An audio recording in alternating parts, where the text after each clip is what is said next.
আসসালামু আলাইকুম। আপনারা শুনছেন সর্বশেষ আন্তর্জাতিক সংবাদ। শুরুতে শিরোনাম পড়ে বিস্তারিত। হরমুজে প্রবেশ করলেই মার্কিনীদের উপর হামলার হুঁশিয়ারি দিল ইরান। পশ্চিমবঙ্গে বিজেপি তৃণমূল সংঘর্ষ। বিজয় থালাপতির নাটকীয় উত্থান, জোট নিয়ে গুঞ্জন। হরমুজ প্রণালীতে নতুন অভিযান শুরুর ঘোষণা ট্রাম্পের। সর্বশেষ থাকছে ইরানের হামলায় মধ্যপ্রাচ্যে ১৬ মার্কিন সামরিক ঘাঁটি ক্ষতিগ্রস্ত, কয়েকটি ব্যবহারের অনুপযোগী হয়ে গেছে। এতক্ষণ শুনছেন সংবাদ শিরোনাম, এখন বিস্তারিত। তার আগে অনুরোধ থাকবে ভিডিওতে লাইক দিন এবং ভিডিও সম্পর্কে আপনার গুরুত্বপূর্ণ মতামত কমেন্ট করে জানিয়ে দিন। হরমুজে প্রবেশ করলেই মার্কিনীদের উপর হামলার হুঁশিয়ারি দিল ইরান। ইরানের সামরিক বাহিনী বলেছে, যুক্তরাষ্ট্র যদি হরমুজ প্রণালীতে প্রবেশ করতে চেষ্টা করে তাহলে তারা হামলা চালাবে। মার্কিন প্রেসিডেন্ট ডোনাল্ড ট্রাম্প এই প্রণালীতে আটকে পড়া জাহাজগুলোকে বের করে আনতে একটি সামরিক অভিযান পরিচালনার ঘোষণা দেন। এর জবাবেই এই হুমকি দিল ইরান। ইরানের কেন্দ্রীয় কমান্ডের এক বিবৃতিতে বলা হয়েছে, যে কোনো বিদেশি সশস্ত্র বাহিনী যদি এই প্রণালীর কাছে আসতে বা এতে প্রবেশ করতে চায় তাহলে তাদের ওপর হামলা চালানো হবে। বিশেষ করে অগ্রাসী মার্কিন বাহিনী সেই চেষ্টা করলে সেনাবাহিনী তাদেরকে লক্ষ্যবস্তুতে পরিণত করবে। ইরানের মেজর জেনারেল আলী আবদুল্লাহ বলেন, ইরান বারবার বলে আসছে যে এই প্রণালী ইরানের সশস্ত্র বাহিনীর নিয়ন্ত্রণে রয়েছে এবং এর মধ্য দিয়ে নিরাপদে চলাচল করতে হলে সব পরিস্থিতিতেই তাদের সঙ্গে সমন্বয় করতে হবে। মার্কিন সামরিক বাহিনী জানিয়েছে, প্রজেক্ট ফ্রিডম অভিযানে গাইডেড মিসাইল ডিস্ট্রয়ার, ১০০টিরও বেশি স্থল ও সামুদ্রিক বিমান, বহুমাত্রিক ড্রোন প্ল্যাটফর্ম এবং ১৫,০০০ সেনা সদস্য অংশ নেবে। অভিযান চলাকালীন কেউ কোনো ধরনের হস্তক্ষেপ বা বাধা সৃষ্টির চেষ্টা করলে সেটির বিরুদ্ধে কঠোর ব্যবস্থা নেওয়া হবে বলে হুঁশিয়ারি দিয়েছেন ট্রাম্প। সামাজিক মাধ্যমের পোস্টে মার্কিন প্রেসিডেন্ট আরও বলেছেন, মার্কিন প্রতিনিধিরা ইরানের সঙ্গে খুবই ইতিবাচক আলোচনা করছেন। ওই আলোচনা সকলের জন্য খুবই ইতিবাচক কিছু বয়ে আনতে পারে বলেও উল্লেখ করেছেন তিনি। সূত্র CNN। পশ্চিমবঙ্গে বিজেপি তৃণমূল সংঘর্ষ। ভারতের পশ্চিমবঙ্গে বিজেপি ও তৃণমূল কংগ্রেসের মধ্যে সংঘর্ষ হয়েছে। কলকাতার সাখাওয়াত মেমোরিয়ালের সামনে দুই পক্ষ সংঘর্ষে জড়িয়েছে। সোমবার ৪ মে ভারতীয় সংবাদ মাধ্যম আনন্দবাজারের এক প্রতিবেদনে এ তথ্য জানানো হয়েছে। প্রতিবেদনে বলা হয়েছে, সাখাওয়াতের সামনে তৃণমূলের কর্মীরা অবস্থান নিয়েছিলেন। এই সময় সেখানে সুব্রত বক্সিও উপস্থিত ছিলেন। পুলিশ তাদের সেখান থেকে সরিয়ে দেয়। এর কিছু পরেই এজেসি বোস রোড ধরে বিজেপি সমর্থকেরা আসতে শুরু করেন। তারা পুলিশের সঙ্গে বিতণ্ডায় জড়ান। এই সময় দলটির কর্মী সমর্থকেরা চেয়ার ভাঙচুর করেন। বিজেপির এক সমর্থক বলেন, তৃণমূল আমাদের উপর অনেক শোষণ করেছে। ২০২১ এবং ২০২৪ সালে আমরা বাড়ি ছাড়া হয়েছি। গণনা কেন্দ্রের ২০০ মিটারের মধ্যে তারা সমাবেশ করেছে। বাংলার মানুষের কোনো উন্নয়ন করেনি, শুধু লুটেছে। তাদের আর লুটপাট করতে দেওয়া হবে না। এবার পশ্চিমবঙ্গের নির্বাচনে বিজেপি জোরালোভাবে লড়াই করেছে। এর পেছনে বড় কারণ হিসেবে তুলে ধরা হচ্ছে শ্যামপ্রসাদ মুখার্জির নাম। দলটি তাকে নিজেদের অন্যতম প্রতিষ্ঠাতা মনে করে। কলকাতার একটি গুরুত্বপূর্ণ সড়কের নামও তার নামে, এসপি মুখার্জি রোড। এই সড়কটি শহরের গুরুত্বপূর্ণ এলাকা যেমন কালীঘাট ও ভবানীপুরের সঙ্গে যুক্ত। এখানেই মুখ্যমন্ত্রী মমতা বন্দ্যোপাধ্যায় এবং নির্বাচনী এলাকা রয়েছে। শ্যামপ্রসাদ মুখার্জি ছিলেন বিশিষ্ট শিক্ষাবিদ আশুতোষ মুখার্জির ছেলে। তিনি আইনজীবী, শিক্ষাবিদ এবং রাজনীতিবিদ হিসেবে পরিচিত ছিলেন। ১৯২৯ সালে তিনি রাজনীতিতে যোগ দেন। পরে হিন্দু মহাসভার সঙ্গে যুক্ত হন। স্বাধীনতার পর জওহরলাল নেহরুর মন্ত্রিসভায় তিনি দায়িত্ব পালন করেন। তবে ১৯৫০ সালে তিনি মন্ত্রিসভা থেকে পদত্যাগ করে নতুন রাজনৈতিক দল গঠনের উদ্যোগ নেন। ১৯৫১ সালে তিনি ভারতীয় জনসংঘ প্রতিষ্ঠা করেন, যা পরবর্তীতে বিজেপির ভিত্তি হিসেবে বিবেচিত হয়। বিজেপি মনে করে শ্যামপ্রসাদ মুখার্জির আদর্শ থেকেই তাদের রাজনৈতিক যাত্রা শুরু হয়। তাই পশ্চিমবঙ্গে নিজেদের অবস্থান শক্ত করতে দলটি বারবার তার নাম উল্লেখ করেছে, বিশেষ করে বহিরাগত টোকমার জবাব দিতে। ২০১৬ সাল থেকে পশ্চিমবঙ্গে বিজেপির উত্থান শুরু হয়। সে বছর দলটি মাত্র ৩টি আসন পেলেও পরবর্তীতে দ্রুত শক্তি বাড়ায়।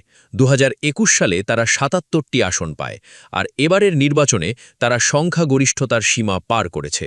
ভারত, বিজেপি, তৃণমূল সংঘর্ষ। বিজয় থালাপতির নাটকীয় উত্থান, জোট নিয়ে গুঞ্জন। ভারতের তামিলনাড়ু বিধানসভা নির্বাচনে জনপ্রিয় অভিনেতা ও রাজনীতিবিদ বিজয় থালাপতির নাটকীয় উত্থান ঘটেছে। তার দল তামিলগা ভেত্রি কাজগাম টিভিকে নির্বাচনে ৮০টিরও বেশি আসনে এগিয়ে রয়েছে। ফলে রাজনৈতিক মহলে নতুন করে জোট জল্পনা শুরু হয়েছে। সোমবার ৪ই মে ভারতীয় সংবাদ মাধ্যম এনডিটিভির এক প্রতিবেদনে এ তথ্য জানানো হয়েছে। প্রতিবেদনে বলা হয়েছে, সর্বভারতীয় আন্না দ্রাবিড় মুন্নেত্রে কাজগাম এআইএডিএমকের সঙ্গে টিভিকের সম্ভাব্য জোট নিয়ে আলোচনা ফের মাথাচাড়া দিয়েছে। তবে দুই পক্ষের আগের অবস্থান ও তিক্ত সম্পর্কের কারণে প্রাক নির্বাচনী জোটের সম্ভাবনা অনেকটাই ক্ষীণ বলে মনে করা হচ্ছে। রাজনৈতিক সূত্রে জানা গেছে, ২০২৫-এর শেষ দিকে এআইএডিএমকে নেতৃত্ব টিভিকে সঙ্গে জোট গঠনের সম্ভাবনা খতিয়ে দেখেছিল, কিন্তু ওই আলোচনা তখনই ভেস্তে যায়, কারণ টিভিকে জোটের নেতৃত্ব, মুখ্যমন্ত্রী পদে বিজয়কে মনোনয়ন এবং ২৩৪টির মধ্যে প্রায় অর্ধেক আসন দাবি করে। বহুবার ক্ষমতায় থাকা এআইএডিএমকে এসব শর্ত মেনে নেয়নি। এরপর থেকেই দুই দলের অবস্থান ক্রমশ কঠোর হয়। টিভিকে বারবার জানায় তারা কোনো জোটে যাবে না এবং একাই সব আসনে প্রতিদ্বন্দ্বিতা করবে। বিজয় নিজেও জোট রাজনীতির বিরুদ্ধে সরব হন, এমনকি ডিএমকে সরকার ও বিজেপি উভয়ের বিরুদ্ধেই জোরালো আওয়াজ তোলেন। অন্যদিকে এআইএডিএমকেও জোট জল্পনা উড়িয়ে দিয়েছে। দলের নেতা এডাপ্পাদি কে পালানাস্বামী গত মার্চে জানান, বিজয়ের দলের সঙ্গে কোনো রকম সমঝোতার প্রশ্নই ওঠে না। পরবর্তী সময়ে দুই দলের মধ্যে বাকযুদ্ধ আরও তীব্র হয়। এর ফলে প্রাক নির্বাচনী জোটের সম্ভাবনা পুরোপুরি বন্ধ হয়ে যায়। এনডিটিভি জানিয়েছে, নির্বাচনে ত্রিমুখী লড়াইয়ের চিত্র স্পষ্ট হয়েছে। তবে ভোট পরবর্তী পরিস্থিতি নিয়ে জল্পনা এখনও রয়ে গেছে। যদি কোনো দলই স্পষ্ট সংখ্যাগরিষ্ঠতা না পায় এবং টিভিকে বড় শক্তি হিসেবে উঠে আসে, তাহলে রাজনৈতিক সমীকরণে নতুন করে জোট আলোচনা শুরু হতে পারে। হরমুজ প্রণালীতে নতুন অভিযান শুরুর ঘোষণা দিয়েছেন ট্রাম্প। মার্কিন প্রেসিডেন্ট ডোনাল্ড ট্রাম্প হরমুজ প্রণালীতে প্রজেক্ট ফ্রিডম নামে নতুন এক অভিযান শুরুর ঘোষণা দিয়েছেন। ইরানের অবরোধের মুখে জলকটটিতে যেসব জাহাজ আটকে পড়েছে, নতুন ওই অভিযানের মাধ্যমে সেগুলোকে বের করে আনতে যুক্তরাষ্ট্র সাহায্য করবে বলে জানিয়েছেন তিনি। খবর বিবিসির। সামাজিক মাধ্যমের একটি পোস্টে ট্রাম্প লিখেছেন, ইরান, মধ্যপ্রাচ্য এবং যুক্তরাষ্ট্রের স্বার্থে আমরা এইসব দেশগুলোকে জানিয়েছি যে আমরা তাদের জাহাজগুলোকে অবরুদ্ধ জলপথ থেকে নিরাপদে বের করে নিয়ে আসব, যাতে তারা অবাধে ও দক্ষতার সঙ্গে নিজেদের কাজ চালিয়ে যেতে পারে। তবে পোস্টে অবশ্য তিনি কোনো দেশের নাম উল্লেখ করেননি। ফলে এ দেশগুলোকে বলতে ঠিক কোন দেশগুলোকে বোঝানো হয়েছে সেটি এখনও পরিষ্কার নয়। গত ফেব্রুয়ারিতে যুদ্ধ শুরু হওয়ার পর হরমুজ প্রণালী দিয়ে নৌযান চলাচল প্রায় বন্ধ করে দিয়েছে ইরান। এরপর ১৩ এপ্রিল থেকে যুক্তরাষ্ট্র ও ইরানের বন্দরগুলোর ওপর পাল্টা নৌ অবরোধ চালিয়ে আসছে। এর ফলে বিশ্ব বাণিজ্যের জন্য গুরুত্বপূর্ণ জলপথটিতে বিভিন্ন দেশের পণ্যবাহী অনেক জাহাজ ও প্রায় ২০,০০০ নাবিক ও কর্মী সমুদ্রে আটকা পড়েছেন। গত কয়েক মাসে খাবার, ঔষধ সহ তাদের প্রয়োজনীয় রসদ প্রায় শেষ হয়ে এসেছে। এছাড়াও দীর্ঘদিন সমুদ্রে আটকা থাকার কারণে নাবিকদের শারীরিক ও মানসিক স্বাস্থ্যের ওপর নেতিবাচক প্রভাব পড়ছে, যা নিয়ে উদ্বেগ ক্রমেই বাড়ছে। বিশ্বের প্রায় 20% জ্বালানি, বিশেষত তেল ও তরলীকৃত প্রাকৃতিক গ্যাস এলএনজি হরমুজ প্রণালী দিয়ে সরবরাহ করা হয়ে থাকে। যুদ্ধের কারণে সেটি বন্ধ হয়ে যাওয়ায় বিশ্বব্যাপী জ্বালানির দাম আকাশচুম্বী হয়েছে। এমন পরিস্থিতির মধ্যে জলপথটিতে মার্কিন অভিযান শুরুর ঘোষণা এলো। নতুন অভিযানটি যুক্তরাষ্ট্র, ইরান ও মধ্যপ্রাচ্যের অন্যান্য দেশগুলোর পক্ষ থেকে নেওয়া একটি মানবিক পদক্ষেপ বলে বর্ণনা করেছেন ট্রাম্প। ট্রাম্প বলেন, এই জাহাজ চলাচলের উদ্দেশ্য কেবল সেই সব ব্যক্তি, প্রতিষ্ঠান এবং দেশগুলোকে মুক্ত করা যারা মোটেও খারাপ কিছুর জন্য দায়ী নয়। অভিযান চলাকালীন কেউ কোনো ধরনের হস্তক্ষেপ বা বাধা সৃষ্টির চেষ্টা করলে সেটির বিরুদ্ধে কঠোর ব্যবস্থা নেওয়া হবে বলে হুঁশিয়ার করেছেন ট্রাম্প। সামাজিক মাধ্যমের পোস্টে মার্কিন প্রেসিডেন্ট আরও বলেছেন, মার্কিন প্রতিনিধিরা ইরানের সঙ্গে খুবই ইতিবাচক আলোচনা করছেন। ওই আলোচনা সকলের জন্য খুবই ইতিবাচক কিছু বয়ে আনতে পারে বলে উল্লেখ করেছেন তিনি। তবে তেহরানের সঙ্গে সহযোগিতার ভিত্তিতে অভিযানটি কিভাবে পরিচালিত হবে সে বিষয়ে বিস্তারিত কিছু জানাননি তিনি। মার্কিন সেন্ট্রাল কমান্ড জানিয়েছে, প্রজেক্ট ফ্রিডমের আওতায় তাদের প্রায় ১৫,০০০ সদস্য, ১০০টিরও বেশি যুদ্ধবিমান ও যুদ্ধজাহাজ নিয়োজিত থাকবে। ইরানের হামলায় মধ্যপ্রাচ্যে ১৬ মার্কিন সামরিক ঘাঁটি ক্ষতিগ্রস্ত, কয়েকটি ব্যবহারের অনুপযোগী হয়ে গেছে। যুক্তরাষ্ট্র ও ইসরায়েলের বিরুদ্ধে চলমান যুদ্ধে ইরান ও তার মিত্ররা এ পর্যন্ত মধ্যপ্রাচ্যের ৮টি দেশে অন্তত ১৬টি মার্কিন সামরিক ঘাঁটিতে হামলা চালিয়েছে। এর মধ্যে বেশ কয়েকটি ঘাঁটি পুরোপুরি ব্যবহারের অনুপযোগী হয়ে পড়েছে। কয়েকটি সূত্রের বরাতে মার্কিন সংবাদ মাধ্যম সিএনএনের এক প্রতিবেদনে এ তথ্য উঠে এসেছে। ডজন কানেক স্যাটেলাইট চিত্র ও যুক্তরাষ্ট্র ও উপসাগরীয় আরব দেশগুলোর সূত্রের সঙ্গে কথা বলে সিএনএন এ প্রতিবেদন তৈরি করেছে। প্রতিবেদনে বলা হয়, মধ্যপ্রাচ্যে মার্কিন সামরিক অবস্থানের বড় একটা অংশই ইরানের হামলার শিকার হয়েছে। একটি সূত্র জানিয়েছে, ক্ষয়ক্ষতির মাত্রা নিয়ে বিভিন্ন ধরনের মূল্যায়ন পাওয়া গেছে। কোনো স্থাপনা এমনভাবে ধ্বংস হয়েছে যে সেগুলো স্থায়ীভাবে বন্ধ করে দেওয়া ছাড়া উপায় নেই।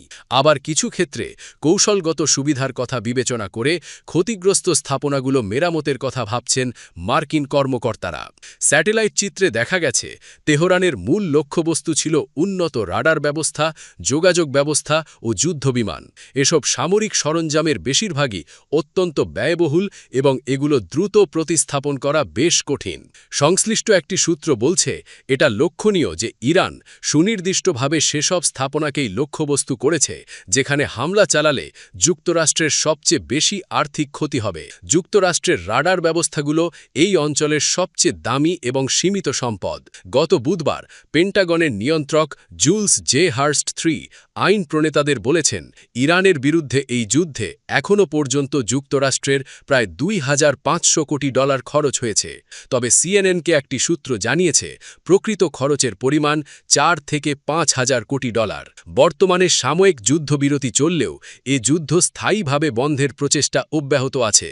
তবে গত শুক্রবার মার্কিন প্রেসিডেন্ট ডোনাল্ড ট্রাম্প হতাশা প্রকাশ করে বলেন, আমরা যে ধরনের চুক্তি চাইছি ইরান তাতে রাজি হচ্ছে না।